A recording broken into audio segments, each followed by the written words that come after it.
Jadi selanjutnya kita akan menjelaskan alat yang digunakan pada sistem monitoring parking ini. Nah, jadi untuk alatnya sendiri di sini kami membuat sebuah maket yang dimana di sini ntar terdapat demonstrasi. Untuk alat yang digunakan di sini ada sensor ultrasonic, Node MCU dan kabel jumper dan juga LED. Nah, untuk pin-pin yang ada pada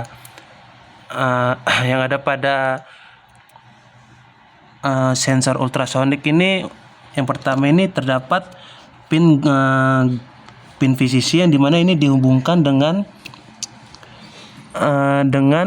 arus yang dimana ini 3 volt.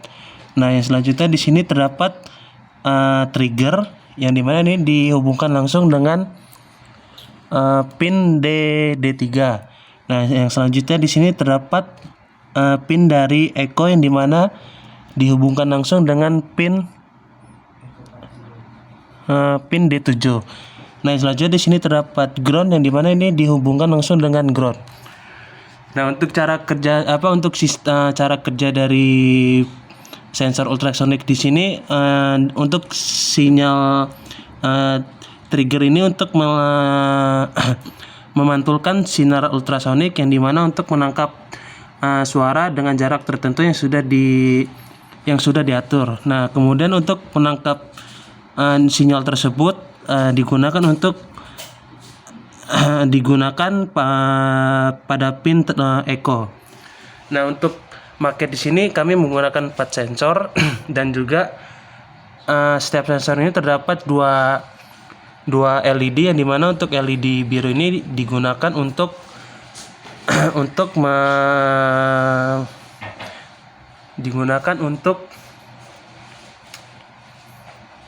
memberi sinyal bahwa parkiran itu sedang terisi, dan dimana untuk yang LED merah ini digunakan untuk memberikan sinyal bahwa parkiran itu kosong. Dan juga di sini terdapat 4 buah mobil yang dimana untuk mensimulasikan cara kerja dari sistem monitoring parkir. Oke, ini jadi untuk kode dari Arduino-nya. Di sini ada deklarasi dari microcontrollernya, dari ESP8266, dan juga untuk Firebase karena disambungkan dengan Firebase untuk websitenya. Kemudian di sini ada kode, di sini ada add-ons untuk token yang nantinya dia akan nge-provide token generatornya gitu. Itu. Terus juga yang add-on RTDB ini juga nantinya untuk provide RTDB payload printing info dan juga fungsi-fungsi lainnya. Kemudian di sini ada WiFi credentialnya.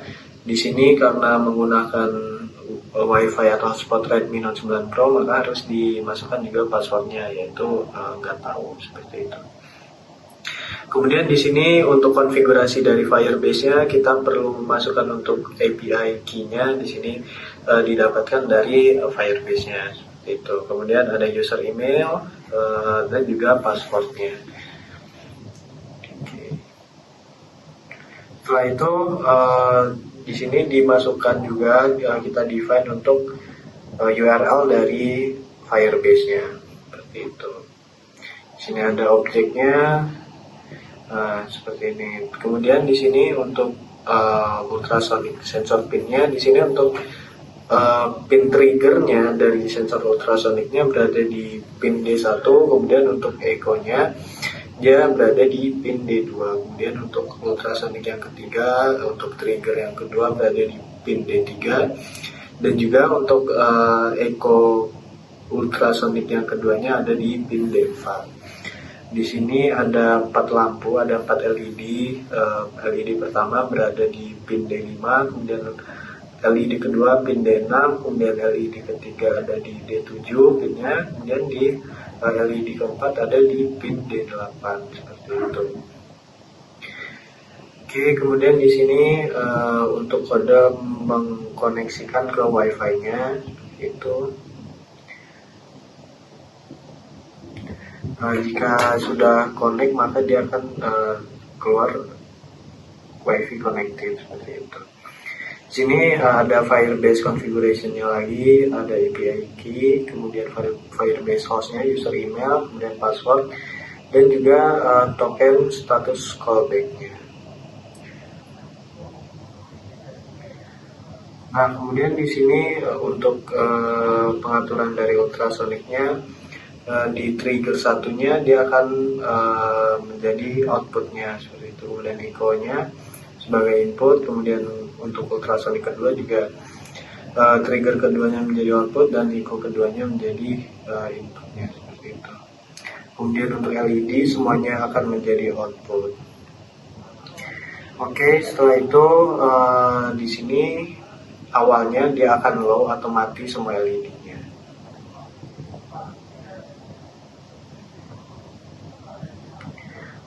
Oke, di sini ada logikanya, logika if else. Jika dia distance-nya sama dengan measure distance-nya, maka trigger satu dari pinnya dan juga echo satunya akan hidup seperti itu. Oke. Kemudian sensor kedua juga logikanya sama juga dengan yang pertama, dengan delay-nya 2000 milisecond.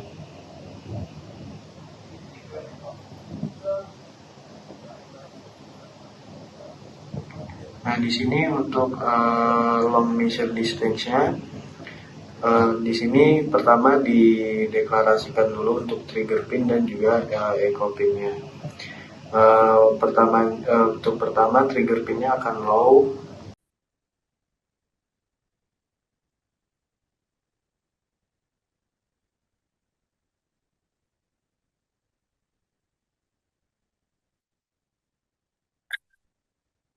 Oke, selanjutnya di sini saya akan menjelaskan eh, basis yang kami gunakan untuk membangun website dari SM Park atau Smart Monitoring Parking System ini dan juga basis dari database yang kami gunakan. Nah, di sini saya jelaskan terlebih dahulu dari website kita menggunakan framework dari React.js dan terhubung dengan Firebase. Jadi dari uh, di sini ada uh, division di mana sini ada parking spots yang tampilan merupakan tampilan dari display slots yang ini. Nah, ini adalah dia mengupdate data.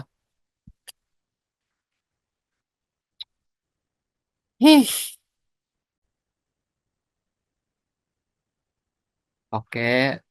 Selanjutnya di sini saya akan menjelaskan basis yang kami gunakan untuk membangun website dan juga database yang kita gunakan untuk alat IoT kali ini, yaitu Smart Monitoring Parking System atau SMPARK. Nah, di sini ada di website ini kita bisa lihat uh, ada mungkin kita logout dulu. Nah, di sini ada please login untuk view parking slots. Jadi kita harus login dulu buat melihat uh, parking slotnya.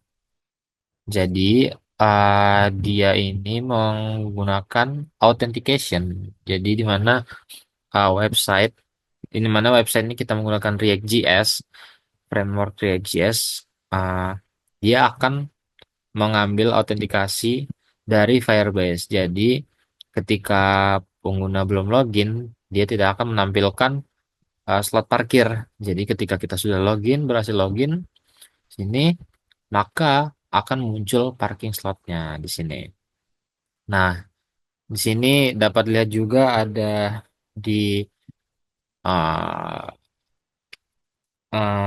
basic dari website kita. Di sini ada display slots, di mana display slots ini merupakan adalah bagian dari ini, dari parking spot ini yang mengupdate database ini secara real time. Dan dia di sini kita bisa lihat menggunakan snapshot untuk mengupdate state dengan data dari Firebase secara real time. Jadi dia mengambil slot ID di sini dari real time database, uh, dan di mana dia akan menampilkan ke website ini sesuai dengan value yang dia terima dari database.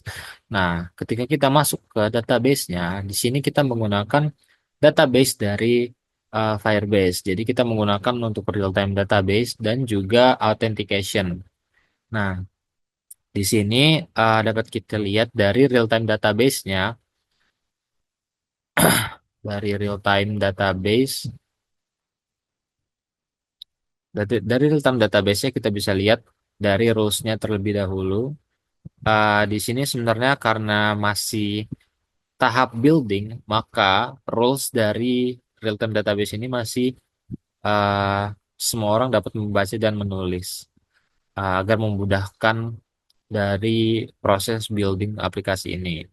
Nah, uh, ketika nanti mungkin bisa digantikan dengan akses admin only. Jadi sebenarnya ini sudah bisa diganti menjadi admin only. Jadi dia bisa read atau write itu, yang bisa nge-read itu hanya user hanya bisa nge-read, dan sedangkan untuk admin dia bisa read dan juga menuliskan data gitu. Nah, di sini pada bagian data terdapat dua value di sini, yaitu admin dan juga slots. Nah, di sini admin terdapat UID atau ID dari user, yang dimana mendapatkan terdapat value yaitu true. Jadi UID yang terdapat di sini itu merupakan UID yang mendapatkan akses admin. Jadi selanjutnya di sini ada slotsnya, slots A1, A2, B1, B2, dan statusnya available atau occupied. Nah, untuk bagian UID yang ini di real time database ini bisa kita ambil dari authentication. Jadi ketika kita login, maka akan masuk ke authentication di sini, di mana kita harus mengaktifkan terlebih dahulu untuk providernya di sini. Karena kita sudah mengaktifkan enable sign in method dengan Google dan juga email, maka kita bisa lihat di sini user atau akun-akun yang sudah pernah login di website SM Park ini. Nah, dapat dilihat dari user ID-nya. Nah, makanya uh, dari source code itu menggunakan API key dan juga token key beserta dengan email dan password. Dan email password yang digunakan atau akun yang digunakan itu harus mendapatkan akses admin. Jadi kita masukkan akun yang kita gunakan di source code itu, UID-nya kita masukkan ke real time database sebagai admin. Jadi uh, maka ketika sudah kita tambahkan menjadi admin, ketika dari alat kita sudah connect ke WiFi, maka dia akan login ke real time database dari Firebase ini dan mengupdate slot-slot ini sesuai dengan sensor yang digunakan. Jadi uh, karena ini kita bersifat harus mempunyai akses, jadi diperlukan akses admin untuk mengupdate dari atau write dari real-time database-nya. Nah, sini kita bisa lihat di websitenya mengambil sesuai dengan database-nya A1 available, sedangkan sisanya occupied sesuai dengan real-time database-nya. Mungkin kita bisa update di sini juga. Oke, kita ubah menjadi dari occupied menjadi available, maka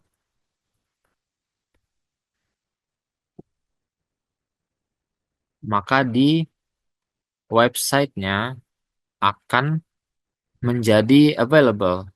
Nah, jadi sudah tergambar bahwa website ini mengambil database ini secara real time, mengambil value ini secara real time dari real time database yang kita gunakan di Firebase ini. dan dia akan mengupdate sesuai dengan value yang ada di real time database-nya dan ditampilkan ke website seperti itu. Mungkin cukup. Selanjutnya,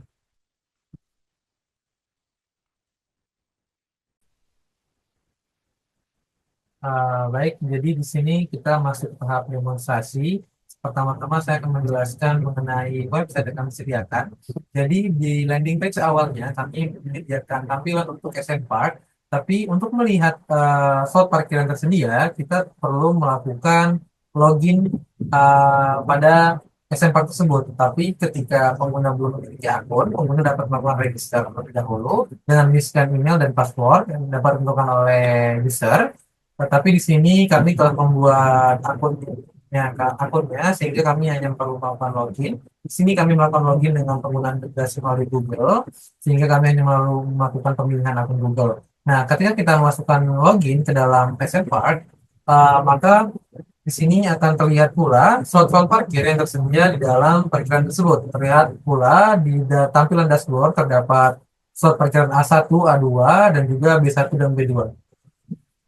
Oke, selanjutnya saya akan melanjutkan pada demonstrasi untuk bagian basementnya atau parkirannya. Di sini sudah terlihat bagaimana rupa dari prototipe yang telah kami buat. Seperti yang telah dijelaskan oleh teman saya sebelumnya, kami menggunakan satu sensor, yaitu sensor ultrasonik dan juga aktuator, yaitu berupa lampu LED. Di sini terlihat di dalam parkirannya eh, aktuator masih berwarna biru. Warna biru menandai bahwa slot parkiran tersebut sedang kosong atau tidak diisi.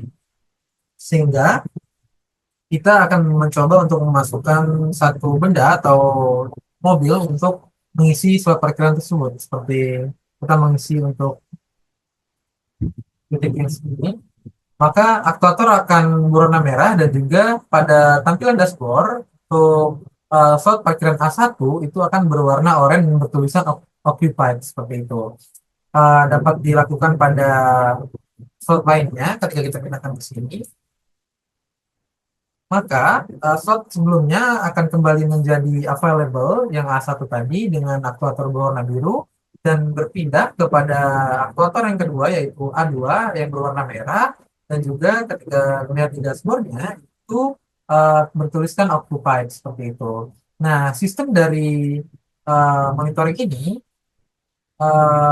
sensor akan mendeteksi dari indikator yang telah ditentukan, lalu dari pendeteksian tersebut akan dikirimkan ke dalam Firebase dan juga akan berintegrasi dengan database sehingga dapat diakses oleh dashboard tersebut sehingga dashboard akan mengambil data dari database yang telah diupload oleh Latency sehingga demonstrasi dari video ini menjelaskan mengenai fungsi utama dari uh, alat yang telah kami buat. Kita dapat mencoba dari sebelah kanan juga.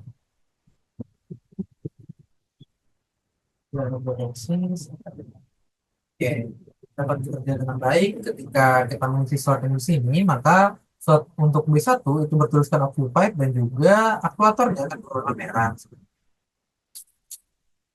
Kita lihat sebelahnya, maka dia akan jadi aktuator berwarna merah dan juga akan mengirimkan sinyal kepada dashboard untuk slot tersebut akan terisi gitu.